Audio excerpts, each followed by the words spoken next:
Hello and welcome to a new show here on 1874. Well, it's kind of new. We did do this a couple of years ago, but I've revamped it slightly, given it a different name, so maybe people will just think it's new and think that we're really inventive. It's time for the Stat Pack. Of course, this week we're going to focus on Aston Villa against Newcastle, and this show is sponsored by Match Bingo. You can download the app by heading to 1874.io/matchbingo. Get yourself some bingo cards for the Villa Newcastle game at the weekend. If you buy 4, you'll get 1 free. They cost £2 each, and you can win between £25 or between £25 and £250 just by playing bingo as things happen during the Aston Villa Newcastle game. Hopefully, lots of goals for Aston Villa, of course. And if you can win some money off the back of that, that's a bonus as well, isn't it? So yeah, do sign up to Match Bingo if you can. That really helps the channel. I'm your host, Dan Bardell, joined by the AVFC Statto. You'll all know who he is on Twitter. I'm not even going to call you by your real name at any point during these shows, Statto. I'm just going to call you AVFC Statto. Keep it on brand. The best account, or the best Aston Villa account to follow on social media, in my opinion. And Statto, I'm really trying to try really hard now not to say your real name. Now I've set myself up to do that. You've got 5 key stats for the Stat Pack ahead of Aston Villa against Newcastle. But first, how are you after the longest introduction in history? I'm good, yeah. Thank you very much for the introduction. Appreciate it. A nice off-season, went on holiday. Back now, all refreshed to go for a new season. I'm looking forward to it. Yeah, you've got your stats primed and ready to go. Of course, you're going to have to remove all Jacob Ramsey stats now because he, unfortunately, is going to our opponents, Newcastle. I've been speaking to a few people today. I've got to be honest, as 24 hours has passed and I've heard more, I don't like it, but you didn't have any stats around Jacob Ramsey anyway, so that's fine for this show, isn't it? Yeah, so what happens normally when a player leaves, I have to take out stats and stuff, take them all out. And it's a long-winded process. So I took out Asensio because I thought he was going to Fenerbahce. You might be putting him back in when we sign him on loan again. But yeah, Jacob Ramsey will be out of one of my stats shortly. I wonder if he'll be more upset about that or being booted out the Villa WhatsApp group. I wonder which one will upset Jacob Ramsey more. They're both equally as upsetting, I'm sure. I bet, yeah. Yeah. Should we do some stats? Should we do some stat pack? Let's kick it off. Right, let's go. Then this is the first one that you've sent me. Since April, I'm presuming that's April this year. 2025, yeah. Yeah. Aston Villa's Morgan Rogers assisted more Premier League goals than any other player with 6. Across the full season, Rogers assisted 10 goals in open play, with only Mo Salah with 18 and Jacob Ramsey with 11 having more. Now, we all talk about, what did I say? Jacob Ramsey? Oh, dear me, Jacob Ramsey on the brain. Jacob Murphy, not Jacob Ramsey. I mean, Jacob Murphy had a sensational, the kind of back end of the 24-25 season. I guess we all talk about Rodgers kind of fading toward the back end of last season, obviously having to play a lot of games as a right-sided number 10, not convinced that it ever really worked. But your stats say otherwise. It's interesting, right? So I think certain players look worse, but they produce results. Yes. Whereas Jacob Ramsey, I would think, he looks good on the eye, does not get any goal involvements. Morgan Rogers stinks the place out for a lot of the game, but ends up with a wonder pass and then gets an assist, like you said. So yeah, 6 assists since April. That is 2 against Brighton, 1 against Southampton, 1 against Newcastle, 1 against Bournemouth, and 1 against Spurs. So spread out across 5 games. No other player in the Premier League has more than 4 during that period, and that is Martin Odegaard and Jacob Murphy. The rest of the Premier League have 3 or less during that time period. So Morgan Rogers has basically doubled every other player's output in terms of assists since April. Yeah, I think of that Bournemouth game. I don't remember him having a brilliant game, but he just put in that one cross for Watkins, a delicious cross, didn't he? And he got his assist. And I remember thinking the same because he was in my fantasy football team of, he ain't really playing great here. I'm not seeing much of him.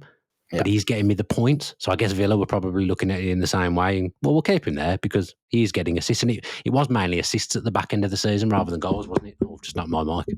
It was, yeah. I mean, I think at the start of the season, he was on blistering form, wasn't he? You think of the Man City game, you think of all the other games, Arsenal as well. He did sort of tail off in terms of his performances. But yeah, his output was still there. Impressive. Okay. Thank you very much, AVFC Statter. Let's move on to the second stat here you've got. I'm going to question a bit of your wording around this stat, actually. I'm going to correct your wording. If Aston Villa avoid defeat against Newcastle on Saturday, they will have gone a whole year unbeaten at home in the Premier League. Now, you've put calendar year. No, I don't think that's right, because I think a calendar year is January to December. That's true, yeah. So I mean, I'm a numbers guy, not a words guy, Dan. Yeah, so when you put your tweets out before the game, you have to change that. But yes, Villa will have gone a whole year in the Premier League without defeat if they can avoid defeat against Newcastle, which the home form is just absolutely staggering. You can pretty much safely look forward to going to Villa Park thinking that we've got a massive chance of winning every game because of how good we are at Villa Park. Yeah, it's super impressive. Obviously, last loss was against at home. Who was it? Arsenal in August of 2024. So if we avoid defeat, that'll be a whole year since that loss when we play our next home game. During that time, played 18 games, won 11, drawn 7. Probably too many draws, I think. You think a few silly draws in there, isn't there? Ipswich, Bournemouth, yeah. Palace. West Ham. Yeah. Oh, West Ham was a stinker. West Ham was a 0-0. Couple of stinkers in there, wasn't there? Yeah. Still impressive nonetheless, I think, Yeah. We can call it a fortress. We've won our last 5 in a row, which is pretty impressive against tough teams as well. Chelsea, Nottingham Forest, Newcastle, Fulham and Spurs. But yeah, too many draws there, I think. But still, I would still think it's quite impressive to not go a full year without defeat at home. Well, there's been certain seasons in my life where we'd be lucky if we won 10 games full stop. So to win 11 at home, and Villa Park used to be a really hard place for the players to play, and they've made light work of it under Emery, haven't they? Such as the setup of the side and how Emery's got them playing, the confidence levels they have at home. So it's certainly, if I was to pick out maybe one thing from Emery's reign that has been the most impressive thing for me, I think home form would be. I think it might be even the best thing I'd pick out, actually, because we have made Villa Park a fortress. I mean, we're setting this up for a defeat on Saturday with the way we're talking, but we have made Villa Park a fortress across Emery's whole tenure. I'm killing you here. Have you got his record at Villa Park since he's been here, Emery? Am I killing you? Is that too much to ask? In the Premier League, I have, yeah. Oh, yeah, let's hear it. So at home, 51 games played, 32 wins, 12 draws, 7 losses. It's good. 2.12 points per game. That's good, isn't it? Crazy. Yeah. Like the next best Villa manager. So that's 2.12 points per game. The next best is Brian Little with 1.77 points per game. So Brian was good at Villa Park as well. Win a game more. Yeah, that's an incredible stat. Yeah, that's what the stat pack's here for. That's the kind of things we like to unearth here on the stat pack. Remember the name. I'm going to give you a third stat now. Statto, nearly called you by your real name. Again, this is going to be a problem for 38 games. Now I've said that I'm not going to do it. Alexander Isak has missed 13 Premier League... I'll start again. Alexander Isak has missed 13 Premier League games for Newcastle since February 2023. Not sure I'll put on a funny voice for this one. Newcastle's record in those games is 1-4, drawn 6 and lost 3. So not a superb record without Isak. Plus, they don't have a proper centre forward anyway because Wilson's gone as well, and they haven't signed one. And I doubt they're going to get a centre forward in before Saturday. And the information I've been given is that even though he's not a striker, even if Ramsey signs for Newcastle, which he's going to, he isn't going to play against Villa on Saturday. So, what's your conclusion that you've come up with here, Statto? I would say the record for them not having Isak is pretty impressive. I would say it's not a bad thing. I read it as it's not because they've only lost 3. Draws would be the problem, wouldn't they? Yeah, they've won none of the last 5 though, so they've drawn 3. That's a better stat. Drawn 3 and lost 2. 2 losses. The last 2 games they've been without Isak was Liverpool in February and then Arsenal in May. But I think for the Arsenal game, he was rested for the Carabao Cup, so he wasn't injured. He just didn't play. But yeah, they haven't won in their last 5. But they have played some tough teams in there, like Liverpool, Arsenal. I think Man City were in there as well. So yeah, they don't miss him as much. But I think they had a replacement, didn't they? They had Callum Wilson back then. Don't have that anymore.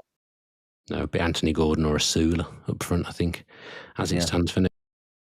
They kind of know into the best striker in the world. Aren't good for goals in the rare glimpses of opportunity that he's been given for Newcastle. I think Gordon is actually useful as a number 9. He did it for the under-21s a few years ago, but you'd obviously much rather be facing Newcastle without Isak than with, and it remains to be seen what happens with him this season. Right, this next one, Newcastle have won their opening league match in each of the last 3 seasons, more times than they had in the previous 14 campaigns combined. 1-2, drawn 4, lost 8. They were terrible at the start of the season before. Now they're not bad. They've, like I said, they won their last 3. So 22-23, they beat Nottingham Forest 2-0. That was at home. 23-24, they spanked us 5-1 at home. And then Good 24-25. good performance levels from Villa still, even though they lost 5-1. Sir Alex Ferguson said that we were Exactly. And he's the the most oracle. impressive, didn't he? And then, last year, 1-0 win over Southampton at home. So they often start the season at home, not this season. So, maybe that plays into it a bit. Villa don't usually start very well at the start of the season, apart from last season where we won. So this could be back-to-back seasons winning the first game. We also don't usually start at home. That's true. We normally start away, and this doesn't form part of the stat pack that you've given me, but basically it feels like in recent times, whoever plays at home in this fixture has the game of their life, scores a lot of goals and wins well. That seems to be the way. Yes, it does, apart from there's one outlier. So Newcastle beat us at home 3-1 in January 2024. That's really the outlier. Yes. I do remember that game. Yes, we beat them 4-1 last season. They beat us 3-0 at home, the John Duran game. Then they beat us 5-1. Yeah, season before. So it's never close. The last draw was in 2021, which would have been the COVID year, I guess. Was it? Maybe not. Let's see if I can remember. Is it that away or at home? Away. The Elmo goal? No. Ooh, that was. I heard COVID, and I thought of that Elmo goal that in the run of a stain. Was it the season after? Season after, yeah. Was it 0-0? No. 1-1. 1-1. I don't remember that game at all. Two super late goals. Kieran Clark own goal, and then Jamal Lascelles, the 94th minute equaliser for them. No memory of that whatsoever, but it sounds very frustrating. Yeah. So normally the home team wins and wins well in this game. So hopefully that run continues on Saturday. Yeah, let's keep that pattern on Saturday lunchtime. That's for sure. Right, last stat then from you, Statto. Yeah. Aston Villa beat Newcastle 4-1 in April, but haven't won consecutive Premier League games against the Magpies since completing the double over them in 2004. No, that wouldn't have been the Dyer Bowyer fight, would it? Because I think that was 2005 from my memory. It was. Kieran 2004 was David O'Leary's first season. Yeah. Can I pull back some knowledge here of that time? So Villa won the first game. We won both. Yeah, double. We committed a double over them. Yeah. So Villa beat them 4-2 in August with goals from Melbourne. I might be able to pull that back. Melberg. Yeah. Carlton Cole. That is a great shout. Yeah. Angel scored one. I wanted to say DeRice for sale, but I don't think that's right. No. Is it an own goal? Captain. Barry? Yeah. Oh, it was a header. I think it was a header. Yeah, so that was 4-2 to Villa. And then the reverse fixture in that season came in April 2020. Started again. April 2005 with goals from Juan Pablo Angel and a brace from Gareth Barry. And that was the famous Lee Bowyer, Kieran Dyer game and the Stephen Taylor handball. Oh, he was hit my face. No, he was sniped, mate. There was no handball there. He was sniped in the face from the crowd. I think you'll find. Yeah. The last time Villa won at St James's Park, incidentally. Yes, that is also true. Which is I told someone that the other day at TalkSport, and it blew their mind that Villa hadn't won at St James's Park since that ill-fated day for Newcastle. Yeah, we had a good record so since promotion in 2019. We've had a really good record against Newcastle up until 2021. So that 2-year period, we didn't lose, but we didn't win consecutive games. So it's been draw, win, draw, win, draw, win. Okay. So last time we won consecutive games was all the way back then. Yeah. So hopefully this will be the second time it happens. I do think we will win on Saturday. I do as well. A little bit of feel good has been taken away for me with the stuff I've been hearing about Ramsey today, but I still think we've got enough to win. And look, let's face it, the summer hasn't been great. They've missed out on lots of players. Isak obviously not going to be playing. They have strengthened a couple of areas that they needed to strengthen. Speaking about this earlier on, or should mention my Premier League preview show on 1992 with Jonathan Wilson. Do go and check that out if you haven't done so already. With Villa v Newcastle is one of the featured 3 games in that show. So go back and check that, and you can hear what I think of Newcastle's transfer window, and more importantly, what Jonathan Wilson thinks of Newcastle and Villa's transfer window as well. But Statto, have you got anything else for us? Any other pearls of wisdom before we depart? Give me a second, and I don't want to spoil your social media account here by getting you to reveal all your stats, and then you've got nothing to post. Sevilla are unbeaten in the last 21 home games in all competitions. Nice. We've won the last 8 in a row in all comps. It's our longest winning run without defeat at Villa Park since a run of 24 in September 1976. Wow, I wasn't even born. Long time ago. Newcastle didn't win a single game in their pre-season, whatever that means. I don't know if that means anything. I always say pre-season means nothing, but in this instance, it means absolutely everything. They're coming to Villa Park scared, out of form, out of whack. Yeah. Newcastle lost 5 of their last 6 Premier League away games at Villa. You've got plenty of stats, haven't you? Yeah. Plenty of stats. And Ollie Watkins, the boy who's going to score 20 plus goals this season, I reckon. He's going to get 21. He's going to get 21 goals this season, Ollie Watkins, in the Premier League, in my opinion. He scored in all 4 of his Premier League games, home games against Newcastle. Ooh, it's a spicy one. That's a spicy stat from you, Statto. Yeah. He's only scored more at Villa Park against Brighton. Okay. Excellent. Right then. We had some tech problems before we started. Hopefully it's been all right through the show. It was mainly your fault, I will say, the tech problems on this occasion. True. But going to be back doing this every game. Look forward to it. Yeah, thank you very much. So this was the Stat Pack with me, Dan Bardell, and more importantly, the Stats Man, AVFC Statto, real name not to be revealed this season. If you have enjoyed the show and you're watching via YouTube, if you could subscribe with your post notifications on, that would be great. We're very close to 28,000 subscribers now. You don't get a little trophy through the post or anything for 28,000 subscribers, but I'd like to hit it, and I'd like to hit 30k. So if we could do that soon, that would be brilliant. And if you're listening via audio and you've enjoyed, please give us 5 stars, leave us a review, and leave us a comment on Spotify as well. The actual match preview with Dave Reed will be out tomorrow, Friday, so keep your eye on the channel for all the content and keep your eye on our social media as well so you know when content has come out. And that's that. AVFC Statto, up the Villa, mate. Up the Villa.